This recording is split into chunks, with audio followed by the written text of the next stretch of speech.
नमस्कार दोस्त, स्वागत करते हैं आपके अपने यूट्यूब चैनल एनएससीसी ऑनलाइन क्लासेस में। दोस्त, आज हम लोग 12 क्लास का हिंदी का काव्य खंड का फर्स्ट लेसन पढ़ने वाले हैं, जिसका नाम है कड़बक और जिनके कवि हैं मलिक मोहम्मद जायसी। और हम लोग जो क्रैश कोर्स शुरू किए हैं उसका हिंदी का ये पहला वीडियो है। आप मेरे को बस थोड़ा टाइम दीजिए और मेरे से सिर्फ ये एक लेसन पढ़ करके देखिए। अगर आपको अच्छा लगे तो आप मेरा नेक्स्ट वीडियो कंटिन्यू कीजिएगा, वरना आप क्यूट कर सकते हैं। मैं आपको आश्वासन देता हूँ कि मेरे वीडियो पढ़ने के बाद आपको लगेगा कि नहीं, मुझे यूट्यूब पर ऐसा चीज़ मिला जो शायद पैड कोर्स में मिला करती है, और हम आपको बहुत ऊर्जा के साथ पढ़ाने वाले हैं। चलिए हम लोग देखते हैं।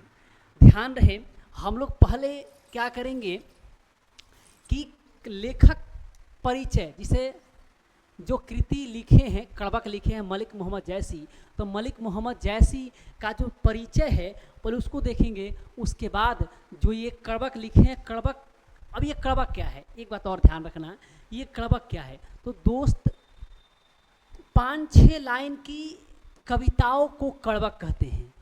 ये वही मलिक मोहम्मद जायसी है जिन्होंने पद्मावत लिखा था। इस मलिक मोहम्मद जायसी को प्रेम के पीर कवि, प्रेम के पीर के कवि के रूप में जाना जाता। अर्थात जो प्रेम की बातें लिखते, बहुत पीड़ा से लिखते थे, तो इन्हें प्रेम के पीर के कवि के नाम से जाना जाता है। समझ गए। और एक बात और, ये मलिक मोहम्मद जायसी जो थे ना, ये एक आँख से काने थे, और एक उनका एक बायां आँख नहीं था और एक बायां कान नहीं था, और इनके चेहरे पर पूरा पिंपल्स पड़ा हुआ था। पिंपल्स बोलते मैया जी, हम लोग भाषा में क्या बोलते हैं उसको, मैया जी, जो पूरा पूरा पूरा पूरा पिंपल्स पड़ जाते हैं। और जिसके कारण क्या होता है कि ये जो चेहरा उनका जब पिंपल्स फूटा, जो बड़ा बड़ा जो दानेदार हुआ, तो उसके बाद जहाँ जहाँ पूरे चेहरे में जो दानेदार हुआ था, उनका चेहरा पूरा गड्ढा पड़ गया था, तो उनका चेहरा बदसूरत हो चुका था।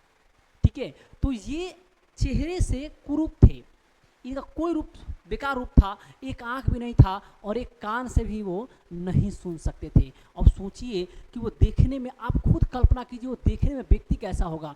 लोग बल्कि अपनी इस कुरूप चेहरा अर्थात जो विकार है, इस विकार को एक हथियार बनाएं और अपने कर्म से, अपने यश से इस विकार को ढक दिए। अर्थात उनके कर्म और यश के आगे इनका जो कुरूप चेहरा था, इसका कुछ अस्तित्व ही नहीं था। चलिए अब मलिक मोहम्मद जायसी का जो जीवन है उसके बारे में देखेंगे, और फिर जो इनकी कविताएं हैं उनको देखेंगे। अर्थात कड़बक है उनको देखेंगे। इसमें 2 कड़बक है। ठीक है, बढ़िया समझिएगा, आपको मैं पूरी खुशी से और पूरी ऊर्जा समझाऊंगा। चलिए, मोहम्मद जायसी जो थे, इनका जन्म होता है 15वीं सदी, ये सदी होगा 15वीं सदी के उत्तरार्ध, अर्थात 15वीं सदी के उत्तर मतलब अंतिम, आधा मतलब आधा, मतलब 15वीं सदी के आधे के अंतिम में अनुमानतः 1492 ईस्वी में जन्म अनुमानित है। ध्यान रहे, ये कंफर्म नहीं है, ये इनका जन्म क्या है, अनुमानित है कि इस साल में इनका जन्म हुआ था, कोई कंफर्मेशन अभी तक मिला नहीं है। वैसे ही अगर देखा जाए कि इनकी मृत्यु का, तो इनकी मृत्यु का भी कोई कंफर्मेशन नहीं है। इनका जो निधन है ना, निधन ये 1548 ईस्वी में अनुमानतः हुआ है। अब यहाँ से क्वेश्चन क्या करता है, तो दोस्त क्वेश्चन ऐसे नहीं पूछता है। क्वेश्चन पूछेगा कि मलिक मोहम्मद जायसी का जन्म कब हुआ, 14वीं सदी में, 15वीं सदी में, ऐसे पूछेगा। ठीक है, और अनुमानतः पूछे तो ऑप्शन में लिखा रहेगा अनुमानतः 1492, अनुमानतः 1490, अनुमानतः 1548, ऐसे लिखा रहेगा। ठीक है, समझ गए। अब देखिए, अब देखते हैं अगला है निवास स्थान। वो कहाँ के निवासी थे, तो दोस्त वो निवासी थे जायस, ये जायस है, निवासी थे जायस, कब्र अमेठी, उत्तर प्रदेश। देखिए, उत्तर प्रदेश राज्य का नाम है, कब्र अमेठी जिले का नाम है, और जायस उनके गांव का नाम है। इसलिए मलिक मोहम्मद उनका नाम था, लेकिन वो जायस गांव के थे, इसलिए वो जायसी कर लिए। क्या कर लिए, अपने नाम के अंदर जायसी कर लिए, अर्थात मलिक मोहम्मद जायसी, अर्थात जो जायसी शब्द है उनके गांव का नाम है और मलिक मोहम्मद जो है उनका वास्तविक नाम है। समझ गए? कोई दिक्कत नहीं ना? अब देखिए, अब आप कह रहे जायसी गांव है उनका। अब पिता का नाम क्या है? तो मलिक शेख ममरेज, उनके पिता का नाम है मलिक शेख ममरेज या मलिक राजे अशरफ। ध्यान रखिएगा, ये दोनों क्वेश्चन पूछ चुका है। मलिक शेख ममरेज और मलिक शेख अशरफ, इनके पिता का दो नाम था। दोनों में से कोई एक ऑप्शन रहेगा तो आप उसमें मार सकते हैं, कोई दिक्कत। अब देखिए, अगर मैं आगे बढ़ता हूँ, उनके गुरु का नाम, उनके गुरु, अब गुरु कौन थे? तो गुरु का नाम था सूफी संत शेख मोहिदी। उनके गुरु सूफी संत थे। क्या नाम था उनका? शेख मोहिदी और सैयद अशरफ जहांगीर। उनके गुरु दो थे। कौन कौन थे? शेख मोहिदी और सैयद अशरफ जहांगीर, इनके दो गुरु थे।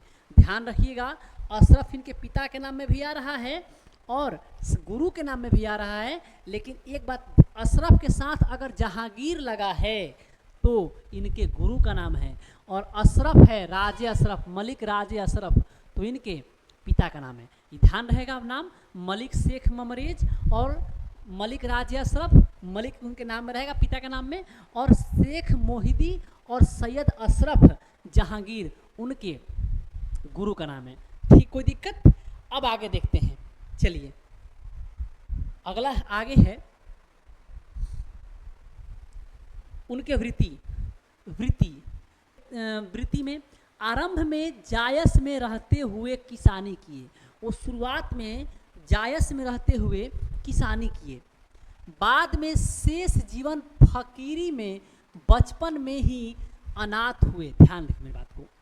वो पहले जायस अपने गांव में रहे और गांव में रह कर के किसानी किए, बाद में वो क्या फकीरी जीवन जीने लगे, अर्थात वो मोह माया को छोड़ दिए, संसार को छोड़ दिए, लोगों से अलग हो गए। तो ऐसा हो सकता है ना कि गांव के लोग, उस समाज के लोग इन्हें कोसता होगा कि तुम काने हो। काने मतलब जो एक आंख से अंधा नहीं काना कहता है, ठीक है, और एक कान से बहिर थे वो। और उसके बाद उनका रूप कुरूप था। उनका रूप एक तो काला थे ना, और ऊपर से मुंह पर गड्ढा हो गया था, मैया जी जिसे हम बोलते भाषा में, तो उनका एकदम रूप कुरूप था, तो बहुत बेकार लग रहे थे। इसका मतलब ये है कि जब वो गांव में रहते होंगे, किसानी करते होंगे, बाद बाकी लोगों ने इन्हें इतना तबाह कर दिया था, इनका हंसी मजाक उड़ाते कि बाद में ये फकीरी जीवन जीने लगे। ऐसा मैं अनुमान लगा रहा हूँ। मैं कोई आपका जानता नहीं कोई कैसा थे, उनका दोस्त आ रही हम ऐसा अनुमान लगा रहे हैं ना, ठीक है, ऐसा हो सकता है। बचपन में ही अनाथ हो गया, अर्थात उनके माता पिता बचपन में ही मर गए। तो भैया अकेला इंसान क्या करेगा? कहाँ तक समाज को देखेगा, समझेगा, कहाँ तक उन्हें संभालेगा? इससे अच्छा वो क्या किए, अपना फकीरी जीवन साधुओं के साथ बिताने लगे। साधुओं फकीरों के साथ भटकते हुए बचपन बीता, और वे बचपन में साधु और फकीरों के साथ भटकते हुए उनका बचपन बीता जब वो अनाथ हो गए। समझ गए? अब आपका माइंड में ये क्या रहेगा कि बचपन में वो जायस में किसानी किए थे। सारा ऑब्जेक्टिव क्वेश्चन है। अगर मैं आपको एक दूसरे रिलेट के कर रहा हूँ तो आरंभ में जायस में किसानी किए, बाद बाकी वो फकीर बन गए, बचपन में वो अनाथ हो गए और साधुओं फकीरों के साथ घूमने लगे। कोई दिक्कत? 1492 में उनका जन्म हुआ था, अनुमानतः 15वीं सदी के उत्तरार्ध में। मृत्यु कब हुआ था? 1548 में। अब आगे बढ़ें, आगे यहाँ देखते हैं। अभी आगे इधर है व्यक्तित्व। वो व्यक्ति कैसे थे, ठीक है, उनका व्यक्तित्व कैसा था, रहन सहन कैसा था, बोलचाल कैसा था, कैसे वो मतलब किसी से पेश आया करते थे, उनको देखते हैं। चेचक के कारण रूपहीन, वो चेचक के कारण रूपहीन थे। उनका रूप एकदम कुरूप था तथा बायां आँख और कान से वंचित थे। उनका बायां आँख और बायां कान नहीं था। मृदु भाषी थे, मधुर भाषा बोलते थे, किसी से लेना देना नहीं, किसी का उरे नहीं बोलते थे, हमेशा किसी को अच्छा से ही बोलते थे, मनस्वी और स्वभावतः संत थे और वो एकदम मानुष थे, एकदम सीधा साधा व्यक्ति थे और वो स्वभाव से क्या थे, एकदम संत थे। समझ गए उनका व्यक्तित्व कैसा था। अब आते हैं कृतियाँ, मेन तो इनका कृतियाँ है दोस्त। इन्होंने अपनी कृति से ही सब कुछ पा लिया। आज कहाँ 1548 में मर चुके हैं वो, आज हम उनकी गुण गाते हैं। क्यों? उनकी कृति कारण। उनकी कृतियाँ पद्मावत, पद्मावत जैसे बड़ा महाकाव्य, बड़ा काव्य कथा इन्होंने लिखा है। कौन? मलिक मोहम्मद जैसी ने। अखरावट, आखिरी कलाम, चित्ररेखा, कहरनामा, ठीक है। और यहाँ मसलानामा होगा, ठीक है, मसलानामा या मफसलामा, ये इनकी कृति है। मेन कृति यही है जो खंडित खंडित भाषा में इनको मिली है। अब एक बात आपको ध्यान देना है कि पद्मावत बहुत इंपॉर्टेंट है, ठीक है। लास्ट में आवत, आवत, नामा, नामा, इनके जो कृति है इनके लास्ट में आवत आ रहा है और नामा आ रहा है। और दो अलग हैं, ये चित्ररेखा और आखिरी कलाम। तो क्या आपको कृति याद नहीं रहेगी? आपको कृति याद नहीं रहेगी कि हम याद इसको कर लेंगे, ठीक है। यही है कि बस आवत रहेगा, पद्मावत, अखरावट नहीं, नामा, कहरनामा, मसलानामा, बस आखिरी कलाम और चित्र रेखा, उनकी ये कृतियाँ है। पूछेगा कि कौन सी कृति का बहुत फेमस हुए, तो पद्मावत। अगर पूछेगा उनकी कौन सी कृति खंडित रूप से मिली है, खंड खंड करके मिली है, तो उसका नाम है मसलानामा या मफसलानामा। कोई दिक्कत नहीं ना। अब आगे देखते हैं, आगे इन बारे में देखते हैं। और भी है, इनके अतिरिक्त चंपावत आवत आ रहा है, होलीनामा नामा आ रहा है, इतरावत आवत आ रहा है, आदि कृतियाँ भी उल्लेखित आती है। अर्थात जिसके लास्ट में नामा और आवत है वो मलिक मोहम्मद जायसी की कृति है। जायसी के लिखे अनेक काव्य प्राप्त होते हैं। जायसी, मलिक मोहम्मद जायसी द्वारा लिखा हुआ अनेक काव्य प्राप्त होता है, जो आचार्य रामचंद्र शुक्ल और डॉक्टर माता प्रसाद गुप्त आदि अनेक विद्वानों द्वारा अलग अलग जायसी ग्रंथावली के नाम से संपादित है। मतलब मलिक मोहम्मद जायसी द्वारा जितने भी काव्य लिखे गए हैं उन काव्यों को आचार्य रामचंद्र शुक्ल, डॉक्टर माता प्रसाद गुप्त और भी बहुत सारे संपादकों द्वारा अलग अलग इनकी जो काव्य कृतियाँ है संग्रहित करके उसका नाम दिया गया है जायसी ग्रंथावली। तो क्वेश्चन पूछेगा जायसी ग्रंथावली की रचना किसने की, तो आप इस ऑप्शन में ही रहेगा 2, तो आप मारिएगा, कोई दिक्कत नहीं ना। या फिर कहेगा मलिक मोहम्मद जायसी की कृतियों को संग्रहित करके क्या नाम दिया गया है, तो जायसी ग्रंथावली। समझ गया। चलिए फिर देखते हैं आगे।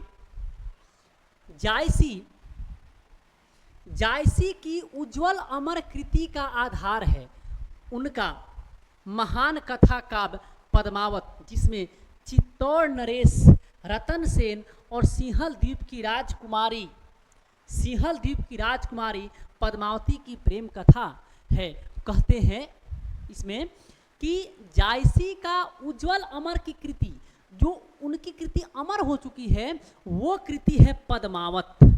पूछेगा, क्वेश्चन आपसे पूछेगा कि मलिक मोहम्मद जायसी का उज्जवल और अमर कृति कौन है, पद्मावत। और इस पद्मावत में किसके बारे में चर्चा है, तो चित्तौड़ नरेश, रतन सेन और सिंहल द्वीप की रानी। पूछेगा सिंहल द्वीप की रानी, हम कहें तो राजकुमारी बोल सकते हैं, क्योंकि रानी तब बनेगी जब शादी होगा। सिंहल द्वीप की राजकुमारी थी पद्मावती, जिससे इनका शादी हुआ और ये रतन सेन की रानी बनी। कि प्रेम कथा का वर्णन है तो पूछेगा कि पद्मावती कहाँ की राजकुमारी थी, तो सिंहल द्वीप की राजकुमारी थी। और नरेश रतन सेन कहाँ के नरेश थे, तो चित्तौड़गढ़ के नरेश थे। तो समझ आ गया कि पद्मावत में किसकी कहानी का चर्चा है।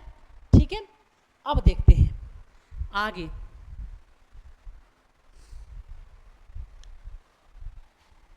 इस प्रेम कथा का त्रिकोण, इस प्रेम कथा का त्रिकोण तब पूरा होता है जब, इस प्रेम कथा का त्रिकोण तब पूरा होता है जब दिल्ली के सुल्तान अलाउद्दीन के इस कहानी से जुड़ जाने से। अर्थात देखिए, पद्मावती में दो लोग की कहानी है। पहला प्रेम की कहानी है ना, रतन सेन, रतन सेन जो चित्तौड़गढ़ का राजा था, और पद्मावती, पद्मावती जो रानी थी ये सिंहल द्वीप की रानी थी। कहाँ की थी, सिंहल द्वीप की रानी थी। और इस कहानी का जो त्रिकोण है तब जुड़ता है जब एक गुंडा पैदा लेता है, क्योंकि दो हीरो हीरोइन के बीच जब एक गुंडा आता है तो हीरो गुंडा को मारता है और फिर अपनी हीरोइन को बचाता है, फिर उससे शादी करता है। लेकिन इसमें कुछ उल्टा है। इसमें क्या है कि हीरो और गुंडा में लड़ाई होता है। अर्थात ससुरा हम गुंडा कहते नहीं, अलाउद्दीनवा के, अलाउद्दीनवा के ये दिल्ली का सुल्तान होता है, दिल्ली का सुल्तान रहता है। ठीक है, और ये गुंडा रहता है। इसकी नज़र पद्मावती पर पड़ जाती है। बहुत सुंदर थी उस समय की, जो पद्मावती थी इतनी सुंदर थी कि शायद भारतवर्ष में उस समय कोई सुंदर नहीं था। तो इसकी नज़र पड़ती है पद्मावती पर। वो कहता है कि मैं दिल्ली का सुल्तान हूँ, अर्थात पूरे भारतवर्ष का राजा और सबसे ताकतवर सम्राट हूँ, और मेरी नज़र जिस पे पड़ गई वो मेरी हो गई।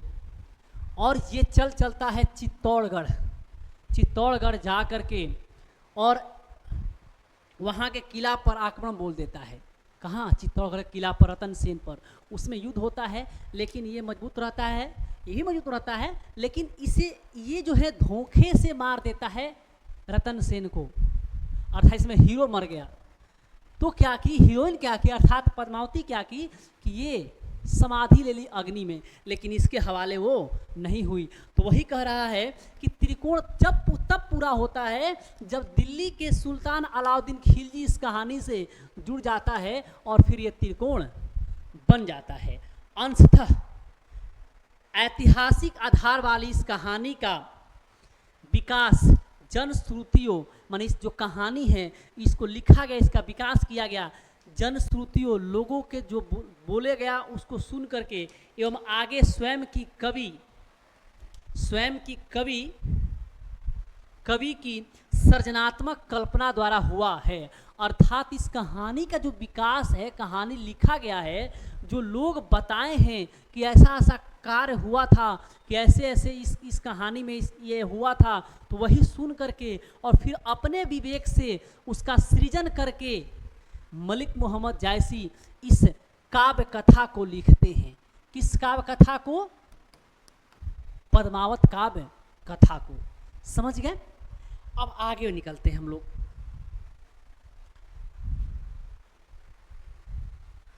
अब देखते हैं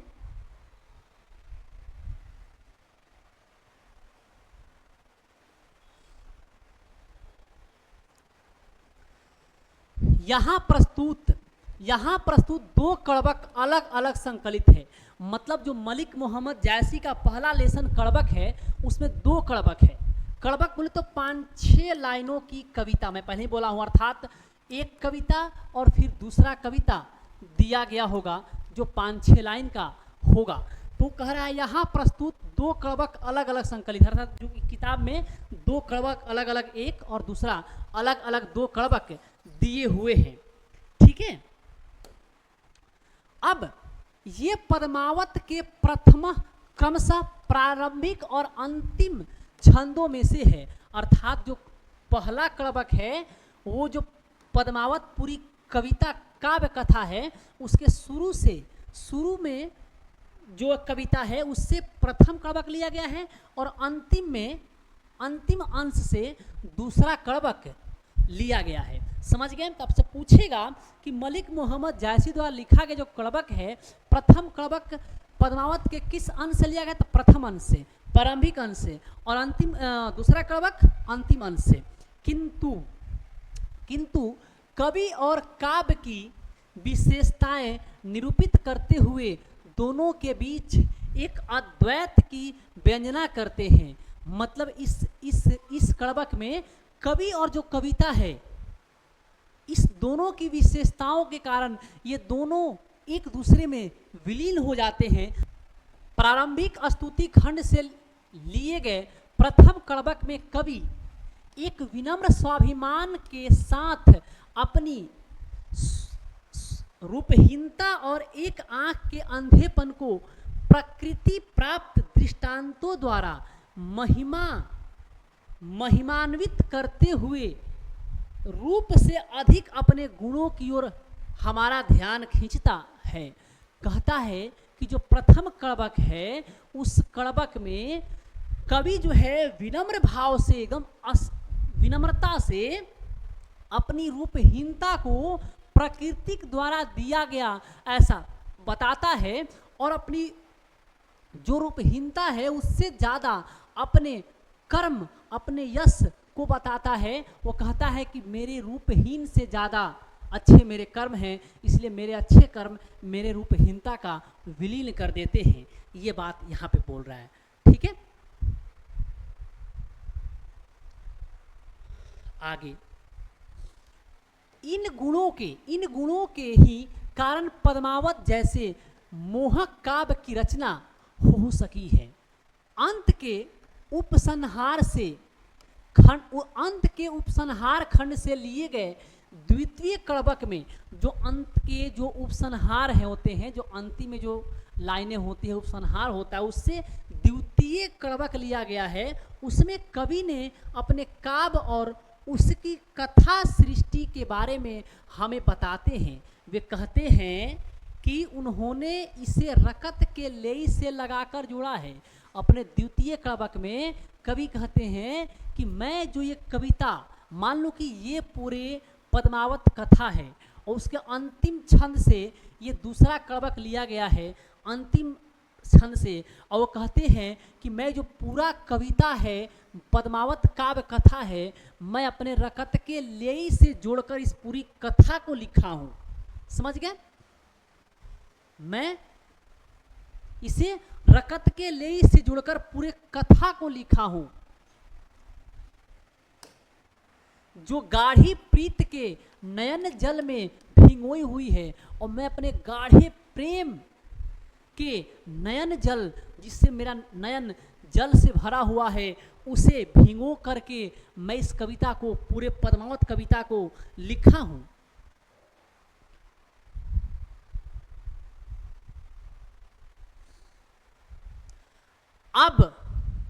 अब न वह राजा रतन सेन है और न वह रूपवती पद्मावती रानी है। वो कहते हैं कि जिस कविता को मैं लिखा हूँ राजा रतन सेन और पद्मावती रानी की कहानी के बारे में, ना वो राजा रहा, ना वो पद्मावती रानी रही, न वह बुद्धिमान सुआ रहा, सुआ माने सूगा, और न राघव चेतन, ना अलाउद्दीन है, सभी चले गए। इनमें कोई आज नहीं रहा, किंतु उनके यश के रूप में उनकी यह कहानी रह गई। वो कहते हैं कि फूल झड़ जाता है, नष्ट हो जाता है, पर उसकी खुशबू रह जाती है। कवि यह कहकर अपना कवि यह कहना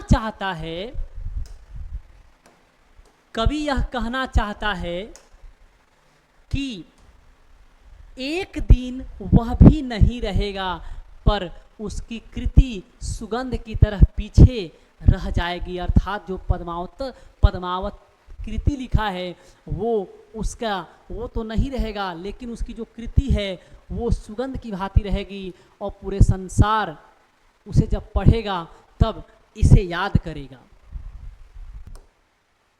जो भी इस कहानी को पढ़ेगा वही इसे दो शब्द में स्मरण करेगा, अर्थात कवि का नाम लेगा।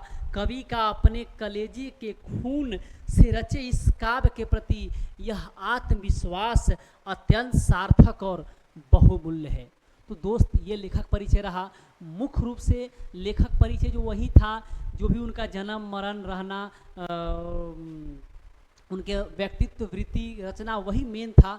और वो थोड़ा बहुत ये हम इसलिए आपको बता दिए ताकि इससे हमें क्या पढ़ना है कविता के बारे में उसका ज्ञान हो जाता है। अब हम लोग चलते हैं कविता के बारे में। चलिए देखिए, हम लोग मलिक मोहम्मद जैसे लिखा गया, ये पहला कड़बक देख रहे हैं। ध्यान रहे, पहला कड़बक कहाँ से लिया गया है? पद्मावत जो काव्य कथा है, कथा काव्य है, उसके प्रथम छंद से लिया गया है ये पहला कड़बक। ध्यान सुनिएगा, यहाँ से पेपर में आना आपका शुरू होगा, क्योंकि एक एक लाइन का एक एक शब्द का अर्थ मैं आपको बताऊंगा। और मैं आपको शुरू में बोला था ना, पढ़ने के बाद आप अंत तक बन रहिए, उसके बाद आप देखिए कि क्या होता है और कैसे होता है पढ़ाई। मैं आपको एक एक लाइन जो समझाऊंगा ना, वास्तविकता में वो आपको कभी और कहीं भी नहीं मिला होगा। चलिए, कवि कहता है, कवि कौन? मलिक मोहम्मद जायसी। एक नयन कवि मोहम्मद गुनी, एक नयन वाले कवि मलिक मोहम्मद जायसी गुनी हैं। सोई बिमुहा जय कवि सुनी, जो कवि को सुन लेता है वो विमोहित हो जाता है, अर्थात कवि की ओर आकर्षित हो जाता है। चांद जैस जग विधि अवतारा, दिन कलंक कीन है उजियारा। चांद जैस जग विधि अवतारा, अरे जैसे चांद को जगत में विधि ने अवतरित किया, तीन है कलंक, दिए हैं कलंक, अर्थात उस विधाता ने उस चंद्रमा को कलंक दिया है। कीन है उजियारा, वो करता है उजियार, और कलंक के बाद भी वो पूरे संसार को उजियार करता है। और मैं उसी चंद्रमा की तरह हूँ। देखो अपना वो कॉन्फिडेंस कैसे बढ़ा रहे हैं। वो कहते हैं कि जैसे वो ये कहते हैं कि जैसे चंद्रमा को विधि ने अवतरित किया इस जगत में और उसमें कलंक दिया, वैसे ही मेरे को भी इस जगत में उस विधाता ने अवतरित किया। मेरे में भी कलंक है, मेरा चेहरा कुरूप है, बदसूरत है, मेरी एक आंखें नहीं है, एक कान से मैं बहरा हूँ। लेकिन जैसे कलंक होते हुए भी यह चंद्रमा पूरे संसार का उजियार करता है अपने प्रकाशों से, वैसे ही मैं अपनी कृतियों से पूरे संसार के भावनाओं को, पूरे संसार के लोगों का मन अपनी तरफ आकर्षित करता हूँ। अर्थात मैं उस चंद्रमा के समान हूँ। और ये जरूरी नहीं है कि किसी भी व्यक्ति में विकार हो, अर्थात किसी व्यक्ति में दोष हो तो उसके कर्म अच्छे नहीं होंगे। मैं आंतरिक रूप से शुद्ध हूँ, मैं आंतरिक रूप से रूपवान हूँ, भले बाहर रूप से मेरा चेहरा खराब है, मैं एक आंख से काना हूँ, लेकिन मेरा हृदय एकदम शुद्ध और सरल है, और मैं मन से स्वस्थ और रूपवान हूँ। इसलिए फिर अगला आगे कहते हैं कवि, जग सूझा एक ही नैना है। अरे यार, मैं पूरे जग को एक ही नैना से समझा हूँ, भले मेरे पास दो नैन नहीं हैं, लेकिन जरूरी नहीं है कि एक नैन द्वारा पूरे समाज को, पूरे जग को सूझा नहीं जा सकता, समझा नहीं जा सकता। मैं एक नैन से पूरे जग को समझा हूँ, सूझा हूँ, देखा हूँ और सबको एक समान देखा हूँ। उवा सुख इस नखतन माह, जैसे नक्षत्र माह में शुक्र तारा उगता है और अपना पूरा प्रकाश सभी जगह समान रूप से फैलाता है, वैसे ही मेरी जो एक आंखें हैं वो पूरे संसार को एक साथ समझती है। जो लही अम्बही डाभ न होई, तो लही सुगंध बसाई न सोई। वो कहते हैं कि अगर किसी में विकार ना हो तो व्यक्ति शुद्ध नहीं है। कोई भी व्यक्ति 100% सही नहीं हो सकता है, वो कोई वस्तु हो या व्यक्ति हो, कोई 100% सही नहीं हो सकता है, थोड़ा बहुत उससे विकार होता है। जब तक इसमें थोड़ा बहुत कमियां नहीं आती है तब तक वो तब करके एक अलग इंसान या अलग वस्तु बनकर को उभरता नहीं है। क्यों कहते हैं कि जब तक आम में डाभ नहीं लगता है तो लही सुगंध बसाई न सोई, तब तक उसमें सुगंध नहीं बसाता है। अर्थात आम में भी डाभ लगता है, अर्थात आम में भी दोष है। दोष होने से वो आम पक करके सुगंधित हो जाता है, अर्थात उस आम में सुगंध पैदा हो जाता है। समुद्र पानी जो खारा तव अति भयो असूझ अपरा, क्या कहते हो यार? पूरे आप देखो ना, आप देखो, वो कहते हैं कि आप देखो समुद्र में भी विकार है। देखो समुद्र का पानी खारा होता है लेकिन है वो बहुत बड़ा। आज तक यहाँ देखो किन है समुद्र पानी जो खारा, अरे समुद्र का पानी भी खारा होता है तो अति भयो असूझ अपारा, तभी तो अत्यंत हुआ असूझ अपार। आज तक उसे कोई समझ नहीं पाया कितना गहरा है, उसमें विकार है कि वो असूझ है, वो अपार है। उसे आज तक कुछ पता नहीं लगा पाया कि वो कितना गहरा है। लेकिन उसमें भी विकार है कि उसका पानी क्या है? खारा है, उसे कोई पी नहीं सकता। नहीं, यानी समुद्र में भी दाग है।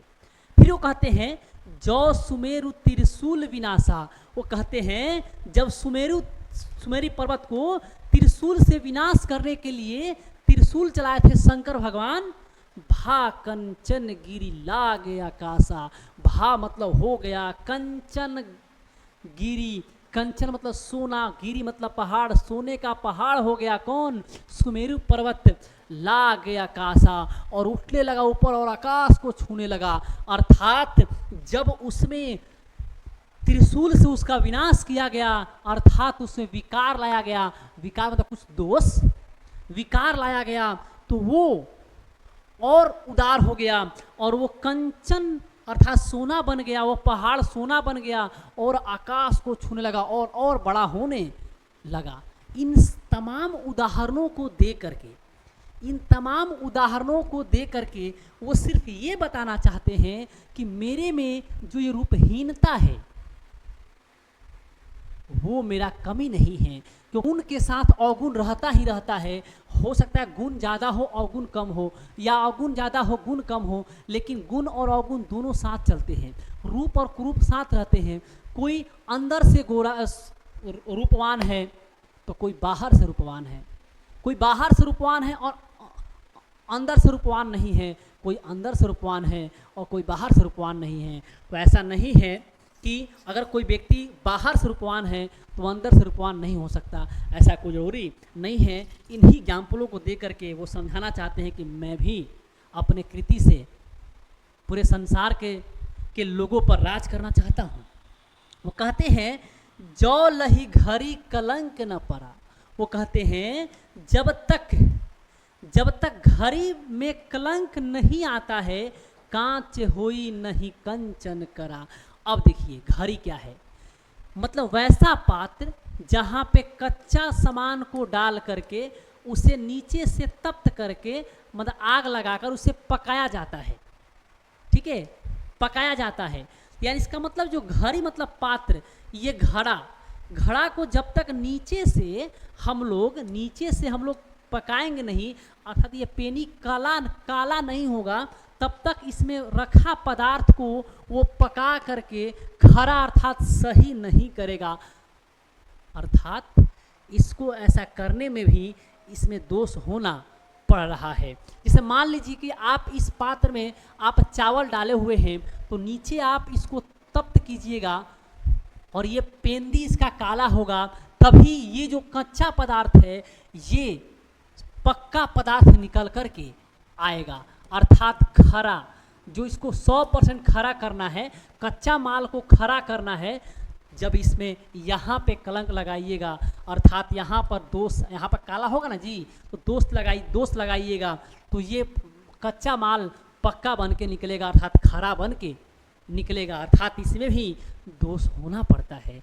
यानी आपको तपना है, आप तप करके ही, जैसे मैं हम लोग यहाँ अपना नया चैनल खोले हैं NSCC ऑनलाइन क्लासेस, हम लोग अगर इस पे वीडियो नहीं बनाएंगे, बच्चों को जो आवश्यकता है, जो आने वाले बोर्ड के एग्जाम फरवरी और मार्च में होने वाले हैं, उनके अनुसार हम लोग नहीं पढ़ाएंगे और ऐसा हम लोग नहीं पढ़ाएंगे जिसको उनको समझ में ना आए, तो फिर हम लोग आगे नहीं बढ़ सकते। क्योंकि हम लोग भी आपके सामने ऑनलाइन प्रस्तुत हुए हैं, तो कहीं ना कहीं हम लोग का ये चाहत है कि हम लोग इस अकेले कैमरा से बात करते हुए और गर्मियों से तपते हुए एक मुकाम को हासिल करें। अर्थात आप तपिएगा तभी खरा बन करके निकलिएगा। तो वही ये लाइन कहता है।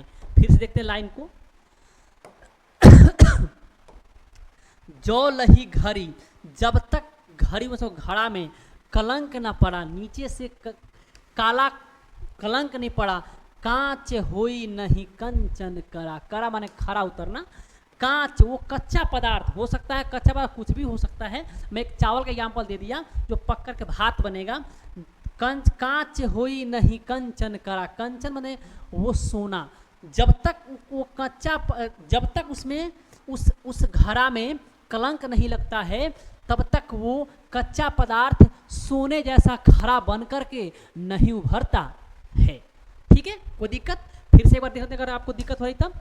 जो लही घड़ी कलंक न पड़ा, कांच होई नहीं कंचन करा। अर्थात जब तक घड़ा में नीचे से कलंक नहीं लगता है, अर्थात कोयले के समान काला नहीं होता है, तब तक कच्चा पदार्थ खरा सोना बन करके नहीं उभरता है। कोई दिक्कत? अब आगे देखते हैं इसका अंतिम पैराग्राफ। एक नयन जस कर, एक नयन जस दर्पण औत ही निर्मल भाव। मेरा एक नयन है जो दर्पण के समान है, जो दर्पण के समान है, त्यों ही निर्मल भाव। और मैं उस एक नयन से सभी को निर्मल भाव से देखता हूँ, पूरे संसार को निर्मल भाव से देखता हूँ। सब रूपवंत गही मुख जवही कई चाव, माने चाव से आते जो वही मन देखते हैं।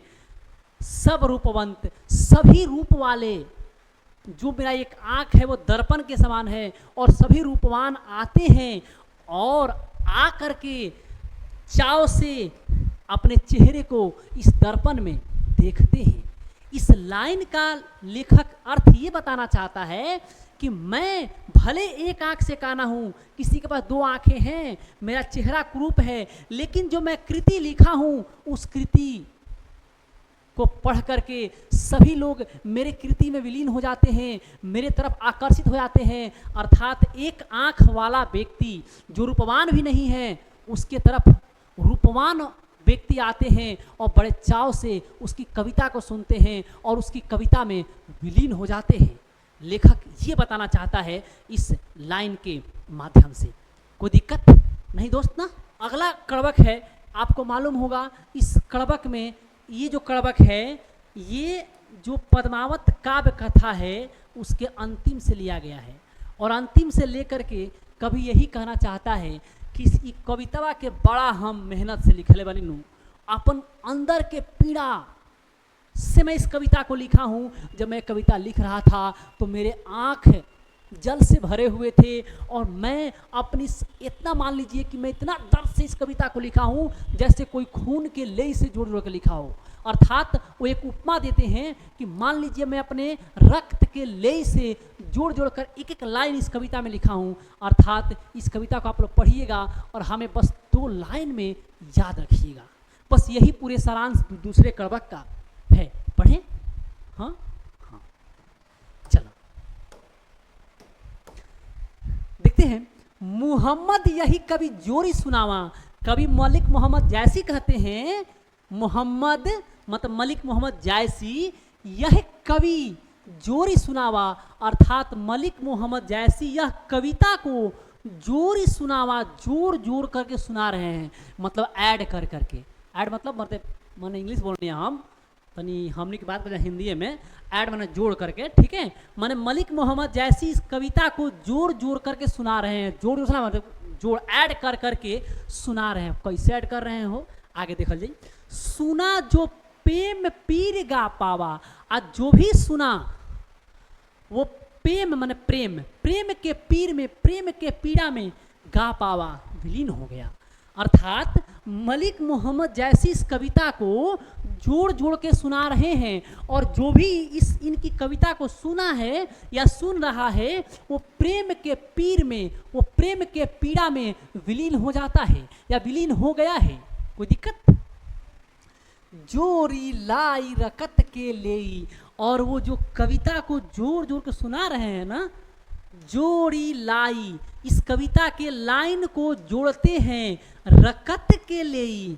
वो कहते हैं कि मैं इस कविता को रकत के लेई से, इस कविता के लाइन को जोड़ता हूँ रकत के लेई से, गाढ़ी प्रीत नयन जल भेई, और गाढ़ी प्रीत से, गाढ़ी प्रेम से भरा, मन हमारे मन में अंदर प्रेम का दर्द पूरा कूट कूट के भरा है, और मेरे नयन में जल है, अर्थात मेरे आँख जल से भरा हुआ है। उस समय मैं इस कविता को लिखता हूँ, मैंने बहुत दर्द और पीड़ा में मैं इस कविता को जोड़ जोड़ करके लिख रहा हूँ। कोई दिक्कत? थोड़ा सा फिर से आते हैं। मोहम्मद यह कवि जोरी सुनावा सुना, जो प्रेम पीर गा पावा। मलिक मोहम्मद जैसी इस कविता को जोड़ जोड़ के सुना रहे हैं, और जो भी इस कविता को सुना वो प्रेम पीर में, अर्थात प्रेम के पीड़ा में विलीन हो गया। जोरी लाई रकत के लेई, गाढ़ी प्रीत नयन जल भेई। अर्थात कवि मलिक मोहम्मद जैसी कहते हैं कि मैं इस कविता के लाइन को रकत के लेई से जोड़ जोड़ करके लिखा हूँ, और मेरे अंदर गाढ़ी प्रेम भरा हुआ है जब मैं इस कविता को लिख रहा था, और मेरे नयन में जल के समुद्र बह रहे थे। कोई दिक्कत? अगला लाइन, ओ मन जानी कवित अस कीन्हा, ओ मन जानी कवित अस कीन्हा, मकु यह रहे जगत में चिन्हा। वो कवि कहते हैं कि मेरा मन ही जानता है कविता अस कीन्हा, यह कैसा है कविता। वो कहते हैं, कवि कहते हैं कि मेरा मन ही जानता है कि यह कविता कैसा है। मकु यह रहे जगत में चिन्हा, मैं इतना दर्द से इस कविता को लिखा हूँ कि मेरा मन ही जानता है कि यह कविता कैसा है। मकु यह रहे जगत में चिन्हा, और मैं चाहता हूँ कि जो ये पूरी पद्मावत काव्य लिखा हूँ, ये मेरा यह रहे जगत में चिन्हा, और ये मेरा जगत में चिन्हा रह जाए, भले मैं रहूं या ना रहूं, लेकिन ये मेरा यश के रूप में रहे। और जब लोग इसे पढ़ें, इस कविता अर्थात पद्मावत काव्य कथा को पढ़ें, तो मुझे 2 लाइन में याद कर लें। कोई दिक्कत? कि हाँ, इस पद्मावत को मलिक मोहम्मद जैसी ने लिखा था, मेरे लिए वही खुश रहेगा, कि मैं रहूँगा ना रहूँगा, लेकिन मेरा ये कृति रहेगी। फिर वो कहते हैं, हाँ, इसका वो क्या करते हैं ना, इसका वो एक एग्जाम्पल देते हैं। वो ये कहते हैं कि मैं इस कविता को इसलिए लिखा हूँ कि मैं रहूँ या ना रहूँ, लेकिन जगत मेरा चिन्हा रहे। क्योंकि जिस कविता में वो कहानी का वर्णन किए हैं उसके बारे में कहते हैं, कहाँ सो रतन सेनी अस राजा, कहाँ है वो रतन सेन अस राजा, जो चित्तौड़गढ़ के राजा रतन सेन वो कहाँ है। कहाँ सुवा अस बुद्धि उपराजा, कहाँ है वो सुगा जो बहुत बुद्धिमान था, उपराजा और राजा का बहुत करीबी था, वो कहाँ है। उप माने समीप होता है ना मेरे दोस्त, संस्कृत में आपको पता होगा, मैं भी संस्कृत मास्टर रह चुका हूँ भी, ठीक है। क्या है? कहाँ है, कहाँ सो रतन कहाँ सो रतन सेनी अस राजा, कहाँ सुवास बुद्धि उपराजा। कहते हैं कहाँ है वो राजा रतन सिंह जो चित्तौड़ नरेश था, कहाँ है वो सुगा जो राजा का काफी समीप हुआ करता था, बहुत बुद्धिमान हुआ करता था।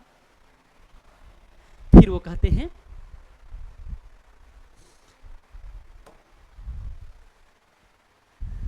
कहाँ अलाउद्दीन सुल्तानु, कहाँ है अलाउद्दीन जो अपने आप को पूरे भारतवर्ष का चक्रवर्ती सुल्तान कहा करता था कि मेरे से पावरफुल इस समय कोई नहीं है। कहाँ है वो? कहाँ राघव, ये घा है, कहाँ राघव जई किन्ह बखानू, कहाँ है वो राघव चेतन जो बखान किया है इस कहानी का। कहाँ है, कहाँ स्वरूप पद्मावती रानी, कहाँ है वो रूप की रानी, सुंदर रूप वाली पद्मावती रानी। कोई न रहा जग रही कहानी, अरे कोई नहीं रहा, सब चले गए, बस उनकी कहानियां रह गई यश के रूप में। अर्थात जब जब इस कहानी को पढ़ा जाएगा तब तब रतन सेन को, उस बुद्धिमान सुगा को, राघव चेतन को, अलाउद्दीन खिलजी को याद किया जाएगा। अर्थात उस यश के रूप में उनकी कहानी रह गई। वैसे ही मैं इस कविता को बहुत गाढ़े प्रीत से लिखा हूँ, अपने आँखों के जल, अपने आँखों को जल से भिगो कर लिखा हूँ, और ऐसा पीड़ा में लिखा हूँ जैसे मैं अपने शरीर के रक्त के लेई से जोड़ जोड़ करके इस कविता को लिखा हूँ। इसलिए जब जब इस कविता को पढ़िए तब तब मुझे याद रखिए, मैं यही चाहता हूँ। कोई दिक्कत? आगे देखते हैं। फिर कहते हैं धनी, सॉरी, फिर कहते हैं धनी सो पुरुष, धन है वो पुरुष धन है। जस कीर्ति जासु, जस कीर्ति जासु, जो अच्छे यश प्राप्त कर रहे हैं और कीर्ति प्राप्त कर रहे हैं। धन है वो पुरुष जो अच्छे कीर्ति कर रहे हैं और अच्छा यश प्राप्त कर रहे हैं। अब अच्छा का मतलब ये हुआ कि मान लीजिए हम जो भी अच्छा काम कर रहे हैं, हमारे जाने के बाद भी उस काम को याद किया जाएगा, हमारे जाने के बाद भी हमारे जो अच्छे कीर्ति है उसे याद किया जाएगा। अब खराब कीर्ति ना मरते तो मरला के बाद तो गाड़ी देवलन सन, बहुत गाड़ी देता है सब। अभी मैं वाक्य हुआ था लेकिन मैं उसे नहीं बता पाऊंगा क्योंकि समय ज़्यादा लग जाएगा। ठीक है, वही कह रहा है कि धन है वो पुरुष जिस जो कीर्ति और यश अच्छा प्राप्त कर रहे हैं। फूल मरे पर मरे न बासु, वो कहते हैं कि फूल मर जाता है लेकिन उसका सुगंध नहीं मरता है। अर्थात जो पुरुष अच्छे काम कर रहे हैं भले उस इस दुनिया में रहे या ना रहे, लेकिन उनका यश और कीर्ति जिंदा रहेगा। और जब जब उनका यश और कीर्ति की बात आएगी तब तब उस व्यक्ति को याद किया जाएगा। और इसी यही सोच करके कवि मलिक मोहम्मद जैसी इस पद्मावत काव्य कथा को लिखे हैं कि जब जब पद्मावत काव्य कथा को पढ़ा जाएगा तब तक यार एक शब्द तो मलिक मोहम्मद जैसी को तो लिया ही जाएगा। और इसी यश के कारण वो इस कविता को लिखते हैं। के न जगत जस बेचा, सॉरी हाँ जस ठीक है, के न जस, जस माने यश, यश मतलब जो अच्छा काम है आपका। केई ना जगत जस बेचा, केई ना लिह जस मोल, वो कहते हैं कोई भी नहीं इस जगत में जस को बेच पाया। हम जो अच्छे काम करेंगे, अच्छे जो काम करेंगे तो हम भले या ना रहे, हमारे अच्छे काम को लोग हमें को अच्छा कहेंगे, इसे यश कहते हैं। हम ही कह दें कि हो कुछ पैसा होगा ले लेता नहीं, हमारा बदले होगा एक अच्छा कह दिया, ऐसा ना हुई। हमारे मरने के बाद हमारी कृतियों को गिना जाएगा कि मैं ये अच्छा काम किया हूँ, मैं मर भी जाऊँगा तो मुझे उस यश की प्राप्ति होगी, फलानवा रहेगो ना कि हो ये काम के लिए रहे कि हम पैसा बेच दें, नहीं ना।